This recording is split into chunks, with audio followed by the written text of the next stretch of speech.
So can you tell me what you guys are out here today, kind of the message you're hoping to deliver to the governor? The main message is that Iowans deserve better. The governor has set forth her priorities that don't actually represent what we believe is the priorities of the majority of Iowans, taking away a lot of very crucial services from Iowans, and we think that Iowans deserve a much better government.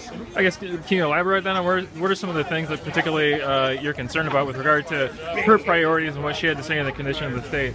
Well, in the condition of the state, she talks about that we have a very strong state, but yet we have the lowest minimum wage in the country. Is the everyday Iowan doing well? Iowans on Medicaid certainly aren't doing well.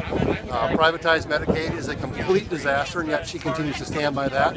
Iowa's government, at a minimum, deserves to make us safe, and she's talking about de-appropriations from the Department of Safety, from the Department of Corrections, all sorts of just very basic government services that she's cutting funds from, while she supports giving away literally millions of dollars to big corporations.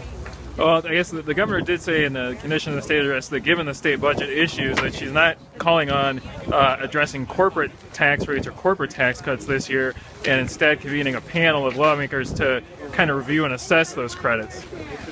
Review and assess those credits would be helpful for the future, but in light of the budget right now, why was the state of Iowa giving away $208 million to the most profitable company on earth, Apple? It should have been, this is not something that was unforeseeable, and true leadership would have been looking down the road, and clearly we don't have that right now.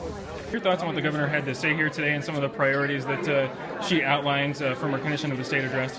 Well, basically what we're really looking at as far as the chamber goes is whatever is good for business is good for the rest of the economy. So we appreciate that we are looking at things that can help fund different incentives for the state historic tax credits are a big deal for us. As we talked with Congressman Malum about the federal historic tax credits, been a big deal for the city of Dubuque, been a big deal for the county, and a big deal for a chamber priority. We are also are encouraged that we are looking at individual tax reform, and then possibly next year looking at corporate tax reform to help us out on the business side of that, looking at how complex Iowa's tax code is for both individuals and for corporations. Okay. And then what about the governor's remarks regarding workforce development and education, and trying to provide some additional funds for K-12 schools and some more investments with the Future Ready Iowa initiative? And those, what we hear again at the chamber is workforce, workforce, workforce. Just as the governor said, it is a situation in the local economy where we're having a hard time getting people to fill positions. So if we can increase any of those kind of fundings for or any of those tech programs to increase the amount of people that we've got coming into the workforce, abilities to fill these positions that we've got open, it's good for our employers and it's good for our economy, so it's good for the area.